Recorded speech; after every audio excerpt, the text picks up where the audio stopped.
Pode já ir abrindo a sua Bíblia. No capítulo 10, livro de Atos dos Apóstolos, capítulo 10. Falar sobre uma bênção que Deus derramou numa casa. Não foi numa igreja, não foi num grande templo, foi numa casa. Da mesma forma que Ele quer derramar a sua bênção na nossa casa. Capítulo 10, a partir do versículo 1. Morava em Cesareia um homem de nome Cornélio, centurião da corte chamada italiana, piedoso e temente a Deus, com toda a sua casa, em que fazia muitas esmolas ao povo e de contínuo orava a Deus. Esse homem observou claramente, durante uma visão, cerca da hora 9 do dia, um anjo de Deus que se aproximou dele e disse: Cornélio. Este, fixando nele os olhos e possuído de temor, perguntou: o que é, Senhor? E o anjo lhe disse: as tuas orações e as tuas esmolas subiram para a memória diante de Deus. Vamos parar um pouquinho de ler aqui. Irmãos, nós estamos diante de um quadro que, se fosse hoje comentado na igreja, ou onde quer que você estivesse, algo igual a pessoa diria assim: eu não acredito. Sabe por quê? Cornélio, ele não era membro de nenhuma igreja. Cornélio, ele era um homem piedoso. Ele não tinha religião. Ele era centurião, era um capitão de 100 dos romanos. Um povo considerado inimigo do povo de Deus. Porque o povo de Israel estava exatamente sofrendo nas mãos dos italianos. E agora, um centurião da corte romana, sabe o que é?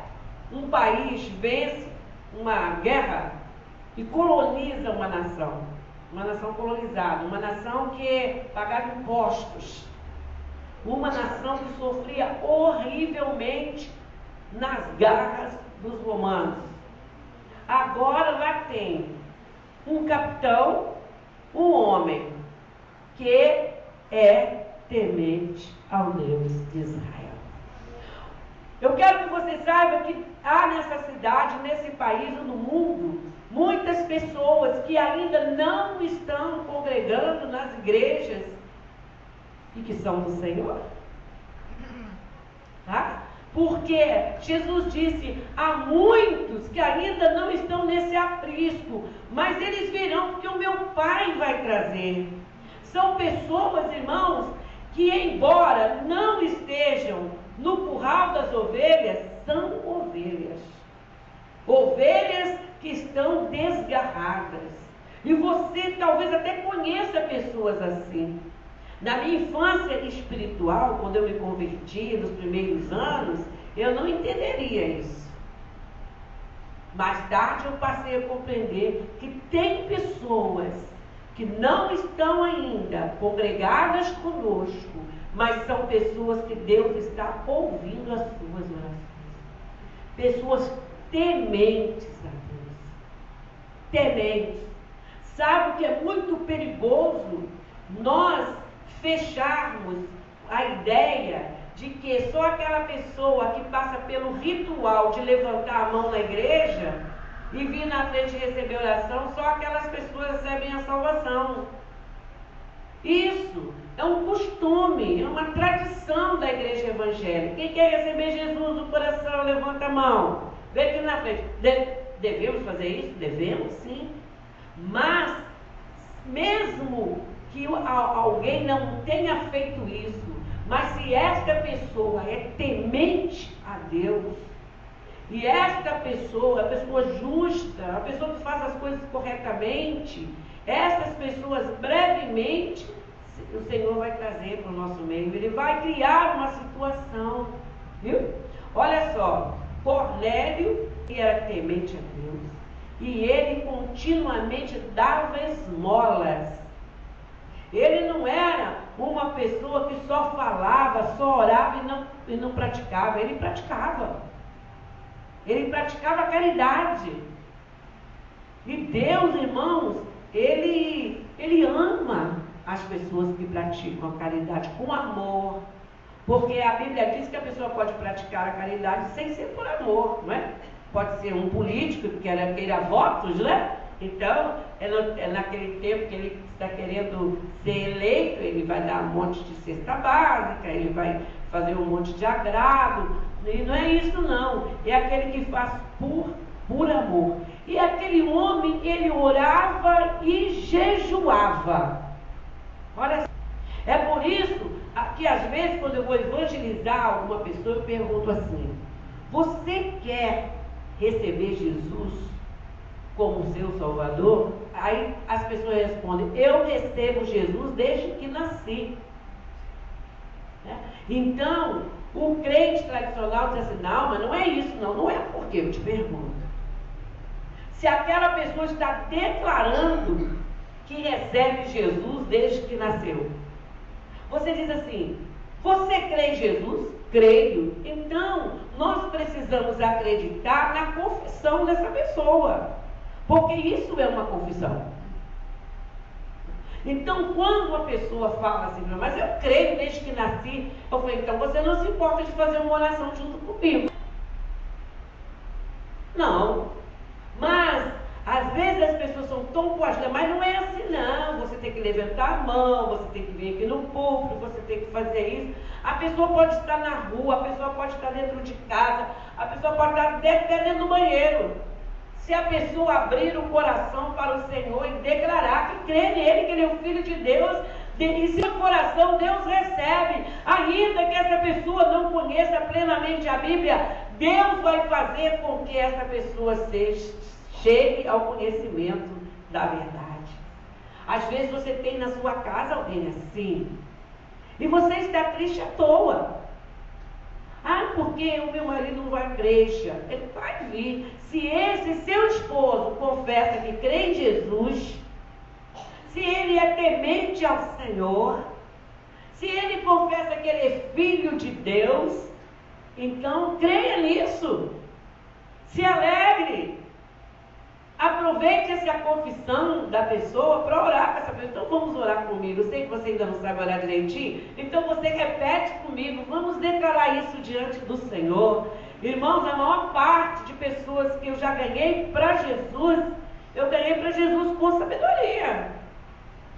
Com sabedoria. Você não fica apertando a pessoa, colocando a pessoa contra a parede. Porque, irmãos, Deus olha para o coração da pessoa. E todos nós ainda que já tenhamos nos batizado, que fazemos a obra de Deus, quantas vezes nós pecamos contra o Senhor? Quantas vezes nós entristecemos, mesmo sem querer, o coração de Deus? Então não vamos fechar essa ideia, essa filosofia, não. Nós vamos fazer tudo para que as pessoas venham aos cultos, para aprender na casa do Senhor, para se fortalecer diante do Senhor. Mas se essa pessoa, que nem este homem aqui, Cornélio, então saiba que Deus vai ouvir a sua oração. Olha, irmãos, eu sou de uma família tradicionalmente católica. Eu vim para Jesus aos 14 anos, mas a primeira religião que eu conheci foi a religião católica. Mas o Senhor, Ele já me tinha como ovelha, como creio que todos que estão aqui. Porque eu tinha tanta sede de Deus que não me bastava assistir a missa. E eu era criança, acabava a missa, todo mundo embora, eu ia para a sacristia conversar com o padre. Ia para lá para ele me explicar, que eu não tinha entendido, não sei como se chamava, não era mensagem, era um outro nome que se usava. Então, sermão, né? Não tinha entendido o sermão. E eu tinha uma sede de Deus tão grande. E eu pedi: você tem algum livro aí que fala isso? Eu me lembro perfeitamente. Eu tinha 7 anos de idade. um padre da paróquia do meu bairro, era um bairro novo, meu pai tinha construído uma casa, ele pregou, o nome dele era Martinho, Padre Martinho. Como não esquecer? Porque ele usou a palavra de Deus e a palavra de Deus é viva. Então ele pregou aquela mensagem: se o teu olho direito te faz pecar, arranca-o, porque é melhor entrar no céu sem um dos olhos do que com os dois olhos no inferno. Nem sabia que existia a Bíblia. Ele contou essa história, que Jesus tinha falado isso. Aquilo me impressionou. Se teu braço direito te faz pecar. Então, irmãos, aquilo ficou no meu coração. Aos 14 anos, quando eu ouvi o pastor pregar a palavra do Senhor, Deus foi completando a obra na minha vida. E minha mãe não conhecia o Evangelho, não conhecia o Senhor. Mas quando meu pai chegava em casa embriagado, brigando, então a minha mãe começava a falar com Deus.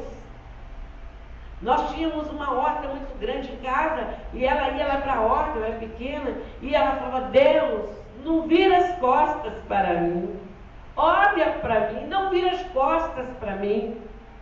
E aquilo ficava no meu coração, e Deus estava ouvindo as orações da minha mãe.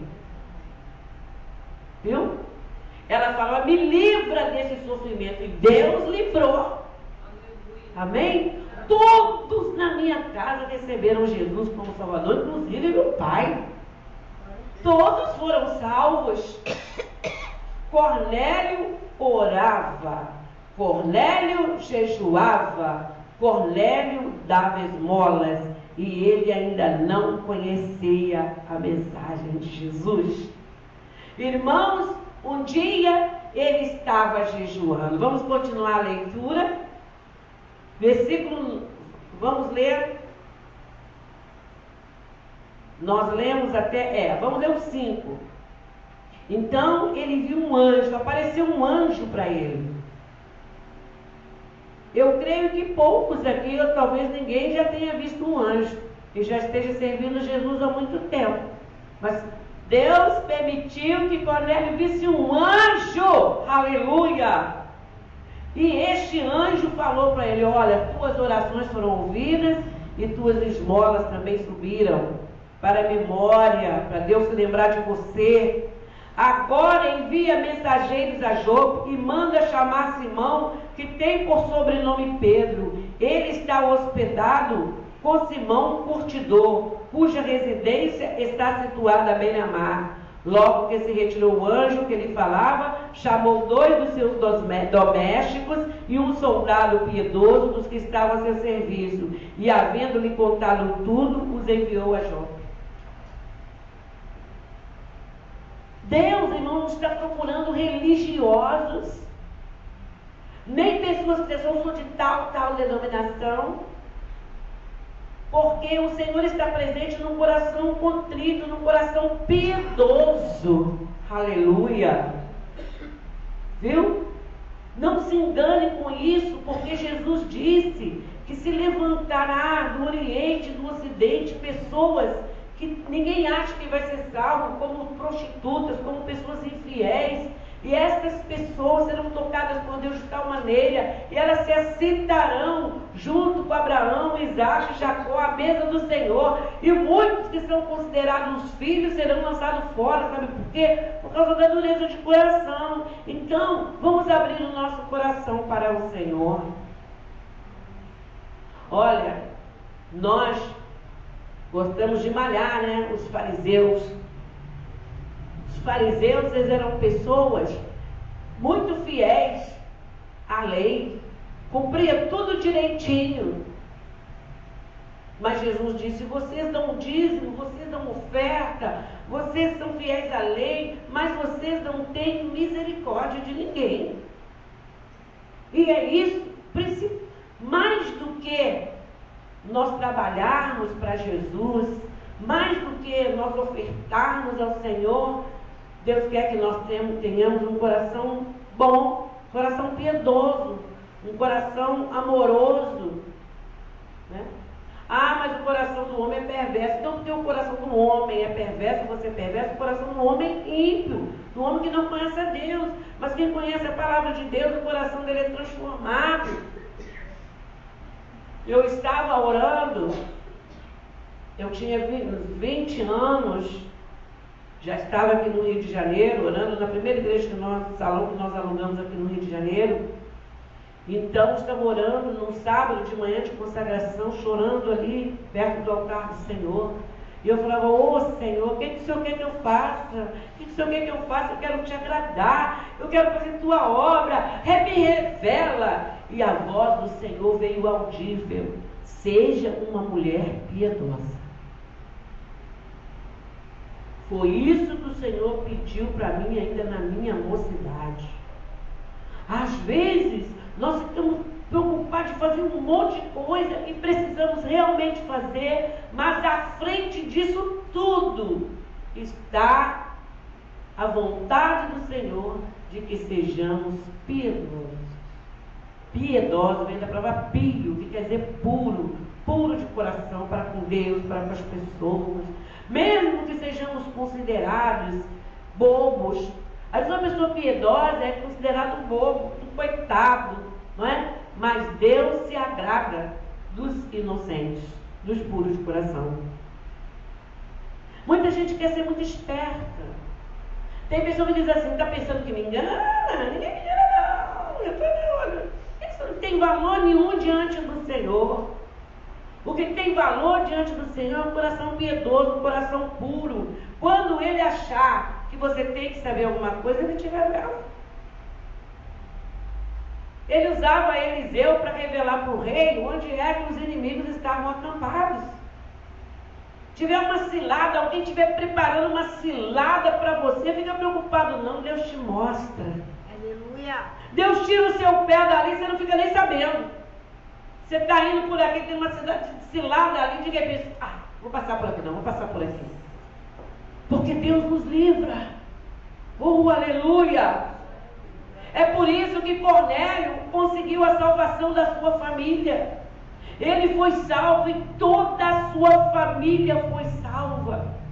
E o anjo, irmãos, veio para abençoá-lo, mas não teve autorização para pregar o evangelho. Olha só. Porque se o anjo pregasse, tinha que falar assim, vai um dia no culto lá no céu, né? Que é onde ele costumava ir. Mas Cornélio estava aqui na terra. Então, o que o anjo fez? Deu o endereço da bênção. Oh, glória, aleluia! Deu o endereço para ele. Olha, lá na beira-mar, na praia, tem uma casinha lá, bem na beira do mar, a casa de Simão Curtidor. E lá tem um homem chamado Simão Pedro. Chama ele que ele vai vir aqui e ele vai te revelar a palavra de Deus. Ele vai abençoar a sua casa. Deus tem prazer em abençoar a nossa casa. E Deus também tem prazer de abençoar a casa do nosso vizinho. E Ele tem prazer também de abençoar a casa daquele parente. Ele quer abençoar todos, Ele quer nos usar. Mas, irmãos, Pedro, ele tinha saído há pouco tempo do judaísmo, ele já tinha pouca misericórdia. E ele era acostumado com a antiga religião. Às vezes nós trazemos requisitos, das doutrinas, daquilo que nós aprendemos às vezes com nossos pais, mas que era errado, ou com nossos pais na fé. Somos muito tradicionais. E Pedro era tradicional. Pedro, ele ainda era um sabatista, ele ainda não comia carne de porco, ele tinha uma série de coisas que ele não fazia, embora ele já cresce na graça. Mas ele ainda não entendia, irmãos, tudo vai devagar. A gente tem que ter paciência com as pessoas, porque Jesus tem paciência. Aquele centurião era gentio, ele não era judeu. E Pedro, ao mesmo tempo que Deus estava revelando para Cornélio, Pedro estava em casa, hospedado numa casa, jejuando. Ele estava hospedado na casa de um homem que era xará dele, também chamava Simão. Então ele estava consagrando lá no telhado, lá na laje. Estava jejuando. Oh, aleluia. Eu falo com Deus, eu quero estar na tua presença quando o Senhor precisar de mim. Às vezes Jesus precisa de você está agarrado na internet, agarrado na novela, agarrado no futebol, agarrado nas coisas desse mundo,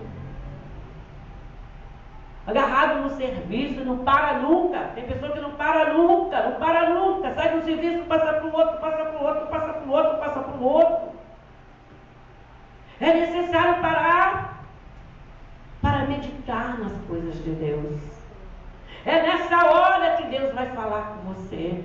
É nessa hora que Ele vai conversar com você. Irmãos, tinha um homem também jejuando, orando, e ele não conhecia o Senhor. E Jesus precisava de um evangelista. Jesus precisava de alguém que fosse lá pregar para ele, porque anjo não prega para ninguém, eles são mensageiros, mas eles não são pregadores de salvação. E ele encontrou Pedro em consagração. Aleluia! Aleluia!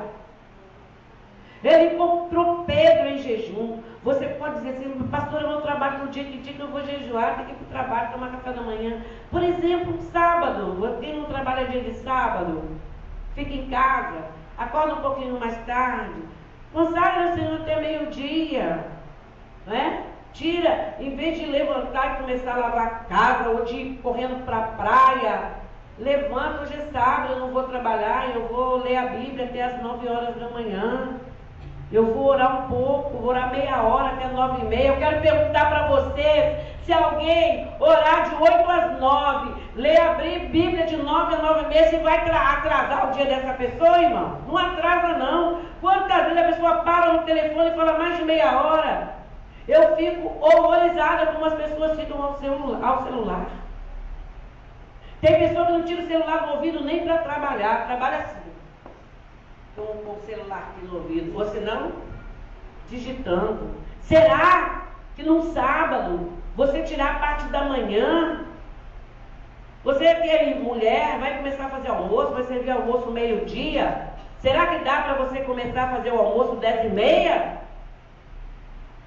Será que dá para tirar a poeira dos móveis depois do almoço? Será que dá para ficar um pouquinho consagrando? Se você consagrar o Senhor, meia hora pode não parecer nada para você, mas na eternidade, diante de Deus, Deus pode fazer grandes maravilhas. Para quem nunca lê a Bíblia, nunca ora, se ficar meia hora todo dia na presença de Deus, já é uma grande coisa. E isso não vai te atrapalhar em nada. E você vai ter experiências com Deus. Pedro estava lá jejuando, meditando, né? E os empregados do centurião estão marchando para Jope, para aquele endereço, ó. Como é bom Deus saber que pode contar com a gente. Deus pode contar com você.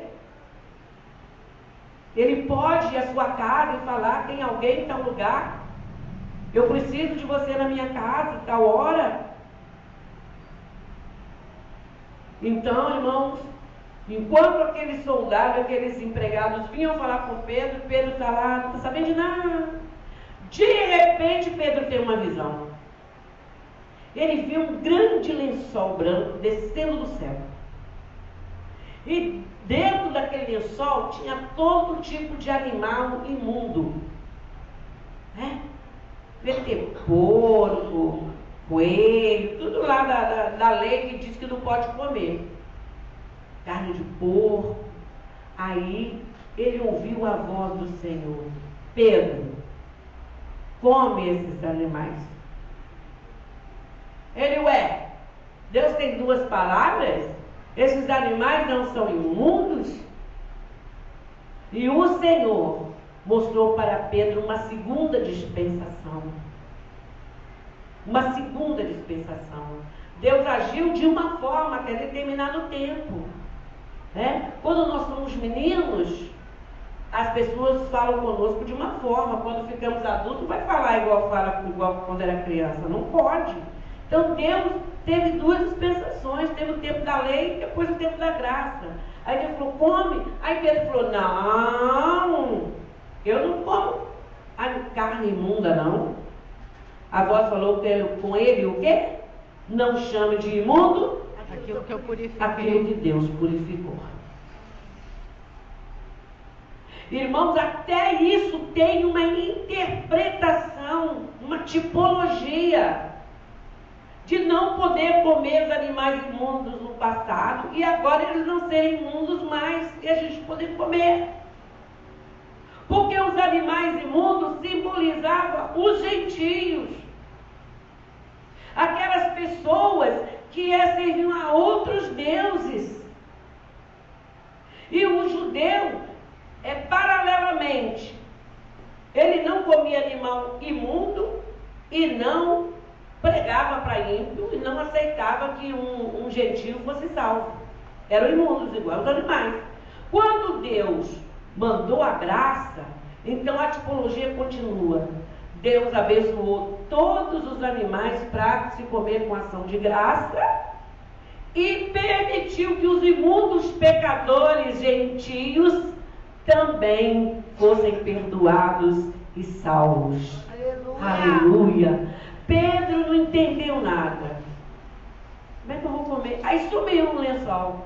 De repente bate na porta. Aí a dona da casa foi ver, nós estamos procurando por um tal de Simão Pedro. O centurião Cornélio pediu que a gente viesse falar com ele. Ele está lá em cima orando. Aí chamaram Pedro. Aí ele disse, tem um romano, um italiano, que ele disse que viu um anjo e o anjo mandou vir aqui para o senhor ir lá abençoar a casa dele. Aí Pedro entendeu. Jamais Pedro teria ido pregar para um gentio, porque ele mesmo viu Jesus falar para aquela mulher cirofenícia que queria a cura da filha. A mulher não era judia. E ela, Senhor, cura minha filha. Jesus olhou para ela e falou assim, não é legal, não é de lei, não é lícito lançar o pão dos filhos para os cachorros. Não era ainda a hora dos gentios. Jesus ainda não tinha morrido na cruz. Mas pela sua graça e misericórdia, ele passa por cima disso. Quando aquela mulher diz, mas os cachorrinhos comem as migalhas que caem da mesa do seu Senhor. Oh, aleluia! Aquela mulher, acima da humildade dela, Jesus viu o quê? A fé. Porque ele não falou, nunca, nem Israel não viu uma humildade como essa. Ele diz fé. Mulher, grande é a tua fé. Porque para falar isso tem que ter fé. Senhor, eu sei que eu não sou da sua nação. É isso que ela quis dizer. Eu sei que eu não mereço. Eu sei que sou uma mulher imunda diante da santidade de Deus. Mas mesmo assim, tem misericórdia da minha filha. Minha filha está sofrendo muito. Passa por cima disso. Ajuda minha filha. Ela teve fé. Tem pessoas, irmãos, que na primeira dificuldade desiste. Mas aquela mulher não desistiu. E Jesus passou por cima da lei e disse, vá, a tua filha está curada. Aleluia! Ele nem tinha morrido na cruz ainda, mas agora, ele já tinha morrido na cruz quando Pedro teve essa visão. Agora Pedro sai e vai lá na outra cidade, e quando ele chega lá, depois vocês poderão continuar lendo o texto, quando ele chega na casa de Cornélio, irmãos, todos estavam esperando por ele. Que família abençoada! Que família maravilhosa! Que às vezes nós não encontramos nem no meio do povo de Deus. Chega na casa de crente, está cada um com um lado, um está cara fechada com o outro não fala com o outro. Mas a Bíblia diz que ele era fiel ao Senhor com toda a sua casa.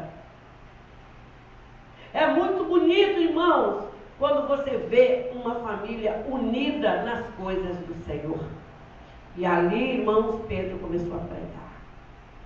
Pregou, falou da palavra, foi falando, falou de Jesus, falou que Jesus morreu na cruz, falou sobre o Espírito Santo, que o Espírito Santo viria para batizar. Irmãos, eles estavam assim, ó, ávidos, com fome da palavra, cheios de fé. Pedro nem precisou impor as mãos sobre eles. Enquanto Pedro estava pregando, alguém começou a chorar. O outro começou a chorar. O outro ficou de pé, começou a gritar misericórdia.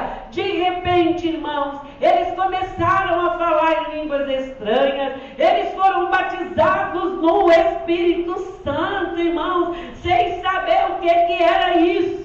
Eles começaram a ver que as sílabas que eles falavam, eles já não controlavam aquelas sílabas. E eles começaram a falar em línguas dos anjos. O poder de Deus caiu sobre a casa de Cornélio, sobre os seus funcionários, sobre os seus soldados, sobre todos que estavam ali. Irmãos, quem tinha pagado o preço, quem é que ficou na presença de Deus? Foi Cornélio. Deus usou uma pessoa em cada casa. Não fica assim, meu marido não me acompanha, meu filho não me acompanha, eu quero ir para a igreja e ninguém vai comigo, eu quero orar, chamo minha esposa para orar, não vem, aí eu fico desanimado. Não tem isso não. Deus usa uma pessoa em cada família. Aleluia! E Ele tem escolhido você que está aqui nessa noite. Ele tem escolhido a mim. Ele tem escolhido a você, para você pagar o preço de oração, de jejum, pela tua casa, pelos teus vizinhos, pelo teu bairro. E você vai conquistar muitas vidas, não é por força nem por violência, mas pela unção que está na sua vida. Deus vai te honrar. Você crê? Diga amém. Amém. Olha para o seu irmão e diz: Deus vai te honrar. Deus vai te honrar. Deus vai te honrar. Aleluia. Ele vai me honrar, Ele vai te honrar. Ninguém sabe, ninguém vê quando de madrugada você está lá gemendo, chorando na presença do Senhor, mas Ele está.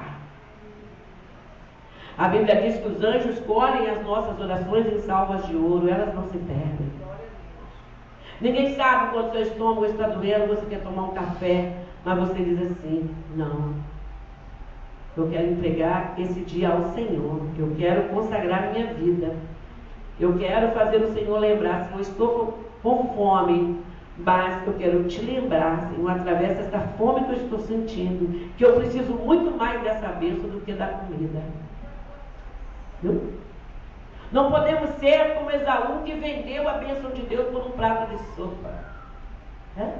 Ele que tinha direito da bênção, o irmão gêmeo dele não tinha, que nasceu depois dele, e ele chega: quero essa sopa, quero essa sopa. O irmão dele falou: não dou para você não, eu te vendo. Não é pecado vender nada, né? Eu te vendo. Quanto? Eu quero o seu direito de primogênito. Tinha negócio de assinar no papel não, era ali na palavra, que a palavra tem poder. Eu quero o seu direito, a sua bênção de primogenitura. E ele disse: de que me servirá primogenitura e bênção agora que eu estou com fome? Está vendido, trato feito. E o Senhor assinou lá no céu.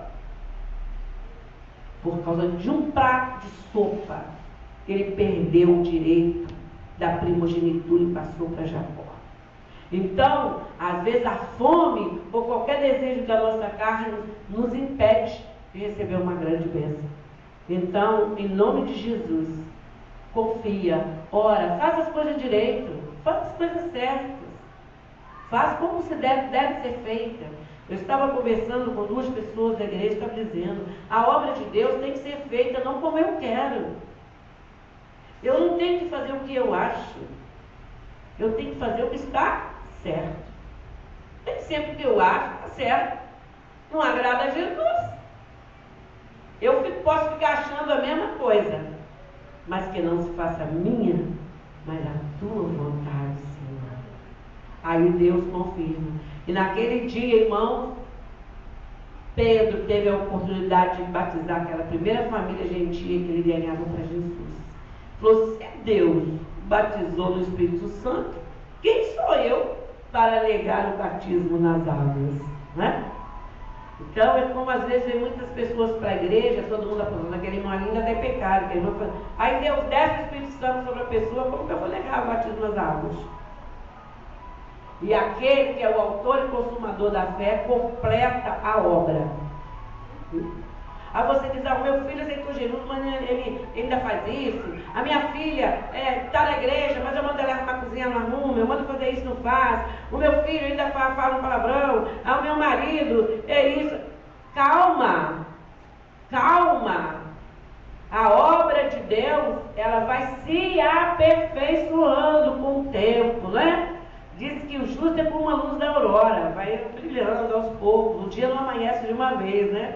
Vai brilhando, brilhando até ser dia perfeito. E eu quero profetizar sobre a sua casa o derramamento do Espírito Santo de Deus. Eu quero profetizar esta noite sobre a minha casa o derramamento do Espírito Santo de Deus. Eu quero profetizar sobre a sua rua, sobre o seu condomínio, sobre o seu bloco, sobre aqueles apartamentos à sua volta, que a tua unção vai incomodar as pessoas e que eles vão querer te acompanhar, vão querer as tuas orações. Amém, igreja? Graças a Deus. Vamos dar uma salva de palmas para Jesus, porque a Ele